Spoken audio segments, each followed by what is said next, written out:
열왕기상 20장 35절에서 마지막 43절까지 말씀 함께 읽겠습니다.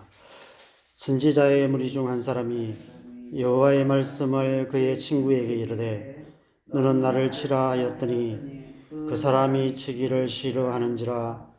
그가 그 사람에게 이르되 내가 여호와의 말씀을 듣지 아니하였으니 네가 나를 떠나갈 때에 사자가 너를 죽이리라. 그 사람이 그의 곁을 떠나가더니 사자가 그를 만나 죽였더라. 그가 또 다른 사람을 만나 이르되 너는 나를 치라 하매 그 사람이 그를 치되 상하도록 친지라. 선지자가 가서 수건으로 자기의 눈을 가리어 변장하고 길가에서 왕을 기다리다가 왕이 지나갈 때에 그가 소리질러 왕을 불러 이르되 종이 전장 가운데에 나아갔더니 한 사람이 돌이켜 어떤 사람을 끌고 내게로 와서 말하기를 이 사람을 지키라. 만일 그를 잃어버리면 내 생명으로 그의 생명을 대신하거나 그렇지 아니하면 네가 한 달란트를 내어야 하리라 하였거늘 종이 이리저리 이를 볼 동안에 그가 없어졌나이다. 이스라엘 왕이 그에게 이르되 네가 스스로 결정하였으니 그대로 당하여야 하리라. 그가 급히 자기의 눈을 가린 수건을 벗으니 이스라엘 왕이 그는 선지자 중에 한 사람인 줄을 알아본지라.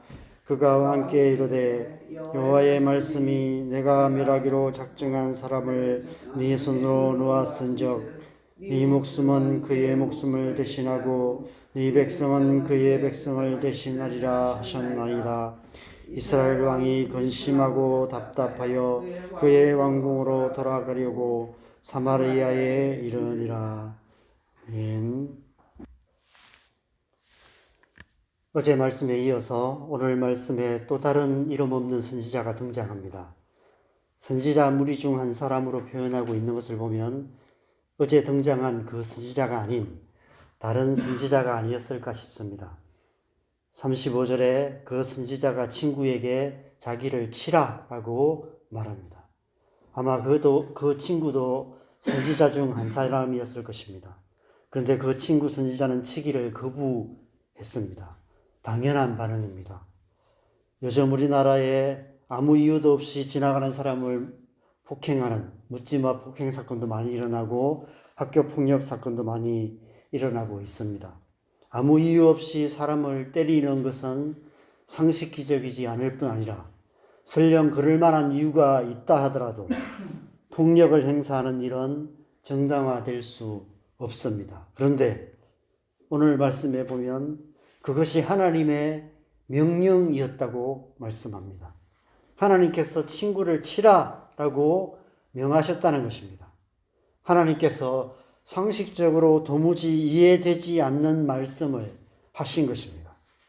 결국 그 친구는 인간적인 생각과 상식을 앞세워서 하나님의 말씀에 불순종했고 그로 인해 사자에게 죽임을 당하는 상식적이지 않은 결말을 맞고 말았습니다. 왜 하나님께서 이처럼 상식적으로 이해할 수 없는 말씀을 하셨을까요? 하늘이 땅보다 높음같이 내 길은 너희 길보다 높으며 내 생각은 너희의 생각보다 높음이니라 라는 이사야서 말씀처럼 우리의 상식을 뛰어넘는 하나님의 높으신 생각이 있으셨기 때문입니다. 이 일을 통해서 하나님께서 하시고자 하시는 일이 있었다는 것입니다. 여러분, 선지자는 인간의 생각이나 이 세상의 상식의 수준에서 사는 사람이 아닙니다. 상식을 뛰어넘는 하나님의 높으신 생각을 알고 하나님의 선하시고 기뻐하시고 온전하신 뜻이 무엇인지를 알고 이해할 수 없는 말씀에도 순종하며 세상 사람들이 이해할 수 없는 삶을 살아가는 사람들이 선지자입니다. 성경에서 선지자라는 히브리어 나비라는 칭호를 가장 먼저 받은 사람은 아브라함이었습니다. 창세기 20장에 흉년이 들어서 아내를 누이라고 속이고 그랄 땅에 거주할 때에 아브라함의 아내 사라를 아내로 취하려 하는 그랄 왕 아비멜렉에게 하나님께서 꿈으로 나타나셔서 아브라함을 선지자다라고 말씀하셨습니다. 모리아 산에서 이삭을 바치라는 하나님의 이 상식적이지 않은 요구에도 두말 없이 순종했던 아브라함의 모습이 바로 선지자적인 삶의 모델이었습니다. 이 선지자적인 행위는 훗날 하나님께서 그의 아들을 우리 모두를 위하여 내어 주실 것에 대한 예언적인 행위였던 것입니다. 아브라함은 믿음의 조상이었을 뿐 아니라 선지자적인 삶의 조상이었던 것입니다.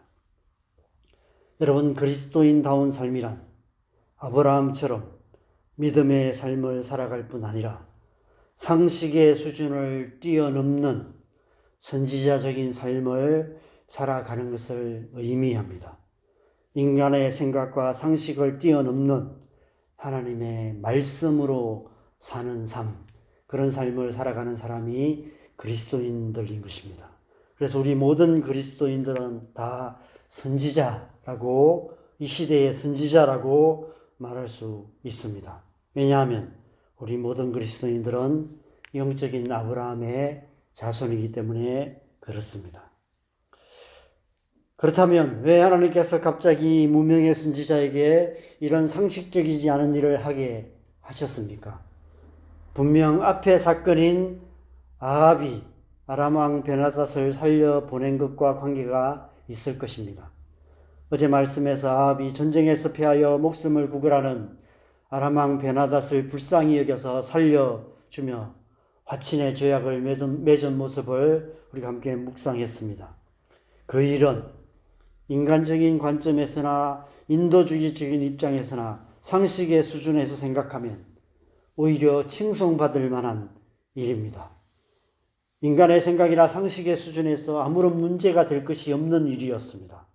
아합도 이 일을 행하고 나서는 스스로 으쓱하는 마음이 들었을 것입니다.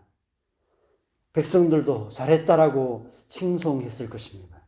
그러나 문제는 그것이 하나님의 뜻이 아니었다는 것입니다. 아합이 하나님의 뜻을 거스르는 일을 행했다는 것입니다. 하나님께 묻지 않고 자기의 생각대로 인간의 상식의 수준에서 행했다는 것입니다. 그래서 오늘 또 다른 무명의 선지자를 보내셔서 인간의 생각과 상식을 뛰어넘는 방법으로 하나님의 뜻을 나타내고 계시는 것입니다. 42절 말씀에 보면 그 선지자가 아합을 찾아가서 비유를 통해 아합에게 하나님의 심판의 말씀을 전합니다.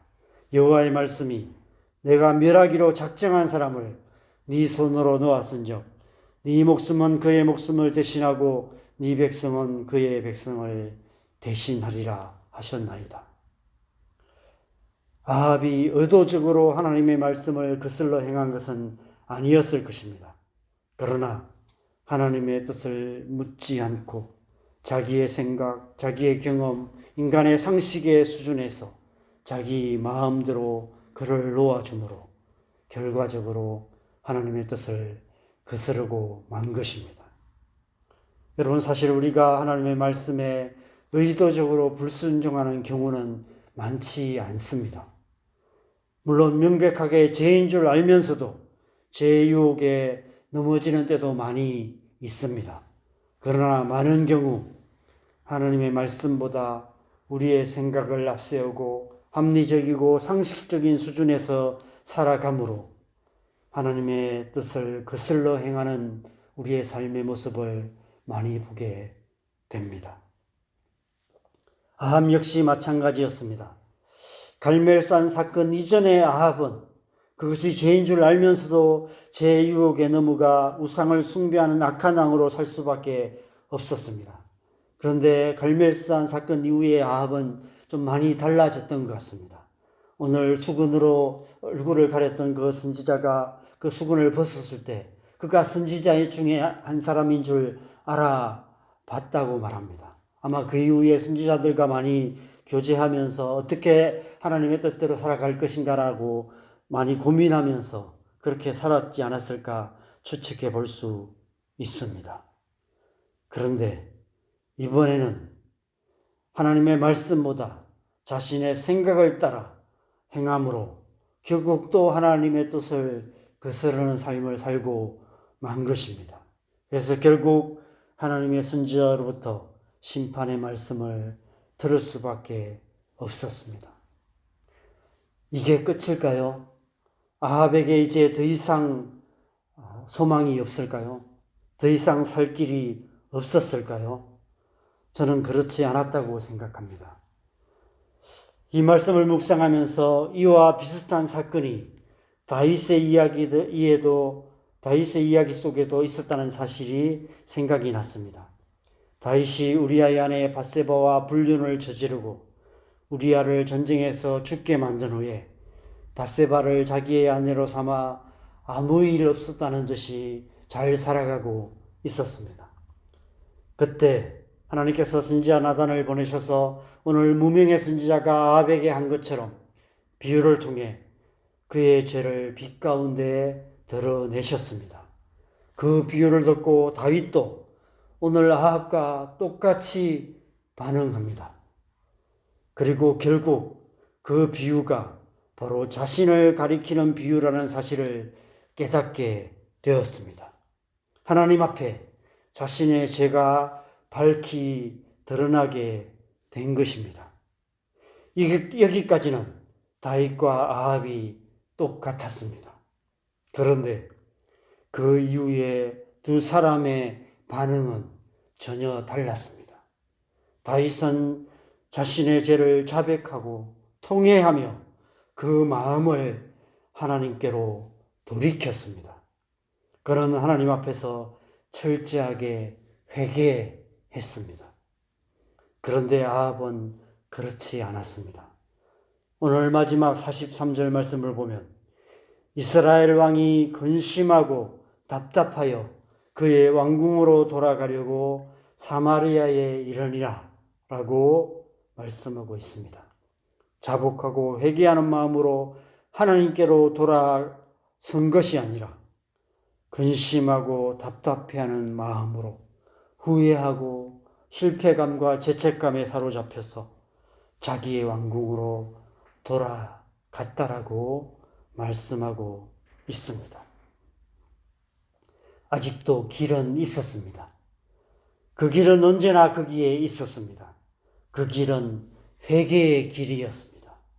자신의 죄를 깨닫고 하나님 앞에 회개하며 그 마음을 하나님께로 돌이키기만 하면 되는 것이었습니다.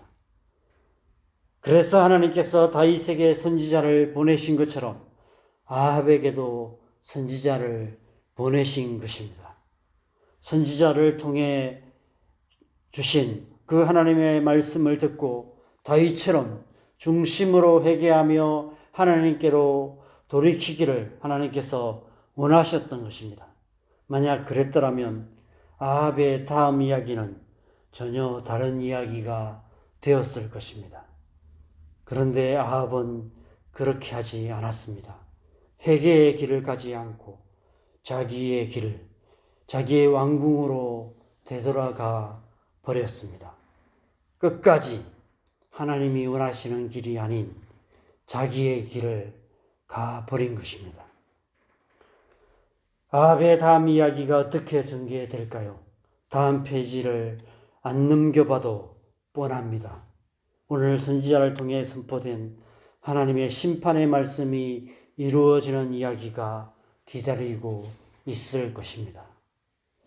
갑자기 이런 질문이 생겼습니다. 내 삶의 다음 이야기는 어떻게 전개될까? 내 삶의 다음 페이지에는 어떤 이야기가 기다리고 있을까? 그것은 오늘 우리에게 주시는 하나님의 말씀에 우리가 어떻게 반응하느냐에 따라 달라질 것입니다. 오늘 우리에게 주시는 하나님의 말씀 앞에 올바르게 반응하여 우리의 마음을 끊임없이 하나님께로 돌이키는 회개의 길을 간다면 우리의 삶의 다음 페이지는 오늘보다도 한층 하나님 나라에 가까운 이야기가 펼쳐지게 될 것입니다. 그러나 아합처럼 후회와 실패감에 사로잡힌 채 끝까지 자기의 길을 가버린다면 우리의 인간적인 생각이나 상식의 수준에서 살아가게 된다면 우리의 삶의 다음 페이지는 안 넘겨봐도 뻔할 것입니다. 점점 더 깊은 후회와 정죄감 속에 빠져들어가게 될 것입니다. 우리의 중심이 점점 더 하나님으로부터 멀어지게 될 것입니다. 길은 언제나 열려 있습니다. 하나님께서 휘장 가운데 열어놓으신 새로운 살 길이 우리 앞에 언제나 열려 있습니다. 날마다 그 길을 가야 합니다. 날마다 하나님의 말씀을 듣고 그 하나님의 말씀 앞에 올바로 반응하고 우리의 중심을 날마다 하나님께로 돌이켜서 하나님께로 더 가까이 나아가는 회개의 길을 가기에 힘써야 합니다. 하나님께로 더 가까이 나아가는 길은 그 길밖에 없기 때문입니다. 하나님의 말씀을 듣고 그 말씀 앞에 올바로 반응하며 하나님 앞에 더 가까이 나아갈 때 우리의 중심이 다윗 같은 중심으로 변화되고 그렇게 우리의 중심이 온전하게 변화될 때만이 우리가 하나님의 사랑을 더 깊이 알고 하나님의 그 친밀한 사랑 가운데 거하게 될 것입니다. 그렇게 살아가게 될 때 인간의 생각이나 상식을 뛰어넘는 하나님의 사랑이 우리 안에 역사하게 될 것이고 하나님의 말씀이 우리의 삶 속에 역사되는 삶, 그런 삶을 살아가게 될 것이고 그런 삶을 통해서 우리는 점점 더 하나님의 백성다운 삶, 하나님 나라의 삶을 살아가게 될 줄 믿습니다. 길은 있습니다.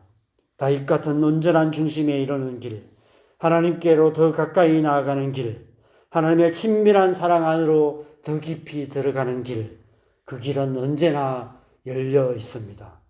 우리가 그 길을 가지 않고 있을 뿐입니다. 날마다 그 길을 가시는 저와 여러분 되시기를 바랍니다. 그 길을 통해서 하나님 앞에 더 깊이 나아가는 저와 여러분 되시기를 주님의 이름으로 간절히 축원합니다. 함께 기도하겠습니다. 여러분, 하나님께로 더 가까이 나아가는 길은 하나님의 말씀 앞에 올바로 반응하는 길입니다. 오늘 우리에게 주시는 이 하나님의 말씀을 붙들고 그 말씀 앞에 나아가서 우리의 중심을 하나님께로 돌이켜서 우리의 생각, 우리의 상식의 수준을 뛰어넘는 하나님의 말씀이 우리의 중심 안에 충만하게 되고 우리의 삶을 이끌어 가시는 삶, 그런 삶을 살아가게 될 때 우리가 하나님의 백성다운 삶을 살아가게 되고 우리의 중심이 다윗 같은 중심, 하나님의 백성다운 중심, 하나님의 선하시고 기뻐하시고 온전하신 뜻이 무엇인지를 분별하여 그 뜻대로 살아갈 수 있는 하나님의 백성이 될 수 있을 줄 믿습니다. 이 아침에도 우리가 이 하나님의 말씀 붙들고 하나님 앞에 나아가십시다. 하나님, 이 말씀 속에 이 말씀을 통해서 우리 하나님의 말씀대로 살아가는 하나님의 백성 되게 하여 주시옵소서. 우리의 마음을 새롭게 하여 주셔서 하나님의 선하시고 기뻐하시고 온전한 뜻이 무엇인지 분별하며 하나님의 뜻을 온전히 행하는 하나님의 백성다운 삶을 살아가는 주님, 우리의 삶 되게 하여 주시옵소서. 이제 우리 함께 기도하겠습니다. 기도하십시다.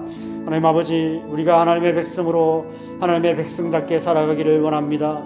인간의 생각이나 상식의 수준에 살지 않게 하시고 우리의 경험, 우리의 습관을 따라 살아가지 않게 하여 주시고 하나님의 말씀 앞에 올바로 반응하며 날마다 마음을 새롭게 하며 우리의 중심을 온전히 다윗의 중심처럼 온전한 중심으로 날마다 변화시켜 주시는 그 하나님의 은혜 앞에 날마다 나아감으로 말미암아 하나님의 은혜로 우리가 새롭게 되어지고 하나님의 선하시고 기뻐하시고 온전한 뜻을 분별하며 하나님의 사랑을 깊이 깨닫고 하나님의 사랑 안에 거하며 그 사랑이 우리의 삶 속에 역사하며 하나님의 말씀이 우리의 삶을 이끌어 가시는 그런 삶 살아가게 하여 주시옵소서. 아브라함의 자손으로 아브라함의 자손답게 믿음의 삶, 선지자적인 삶을 살아가는 하나님의 백성 되게 하여 주시옵소서. 그래서 우리의 삶을 통해서 한량없는 하나님의 사랑이 흘러가 나아가게 하시고 하나님의 놀라우신 능력들이 나타나게 하시고 하나님의 살아계심이 증거되는 우리의 삶 되게 하여 주시옵소서. 우리의 삶을 통해서 하나님 나라가 우리의 가정 가운데 이루어지게 하시고 우리가 살아가는 모든 삶의 현장 가운데 하나님 나라가 이루어지게 하여 주시옵소서. 우리가 말로만 하나님의 백성, 하나님의 말씀을 전하는 사람이 아니라 하나님의 우리의 삶을 통해서 우리의 존재를 통해서 하나님의 사랑이, 하나님의 말씀의 능력이 나타나는 그러한 하나님의 백성 될 수 있도록 하나님 은혜 베풀어 주시옵소서. 우리가 그런 사람 되기를 원합니다. 우리의 중심이 그러한 중심으로 온전히 변화되기를 원합니다. 우리의 삶의 모든 순간이 하나님의 말씀이 역사하시는 삶, 하나님의 사랑이 역사되는 삶, 그런 삶 살아가기 원합니다. 하나님 그러한 은혜로 우리 가운데 충만하게 역사하여 주시옵소서. 우리의 삶을 온전히 다스려 주시옵소서. 시간 동안까지 우리가 기도하실 때 우리가 날마다 기도하는 것처럼 우리의 자녀들을 위해서 기도하시고 또 우리의 교회를 위해서 기도하실 뿐 아니라 이 나라의 민족을 위해서 기도하시고 전쟁이 일어나고 있는 이 땅을 위해서 우리 함께 기도하십시다. 하나님의 이 사랑이, 하나님의 말씀의 능력이 이 시대 가운데 역사하여서 우리의 자녀들이 하나님께로 돌이키게 하여 주시고 교회가 하나님의 사랑 안에 더 깊이 나아가게 하시고 이 나라와 이 민족이 온 땅과 열방이 또 우리의 기도를 통해서 하나님의 뜻이 이루어지는 하나님의 나라가 이루어질 수 있도록 우리 함께 주님 앞에 은혜를 구하면서 간절하게 기도하시고 자유롭게 기도하시다가 들어가시면 되겠습니다. 기도하시겠습니다.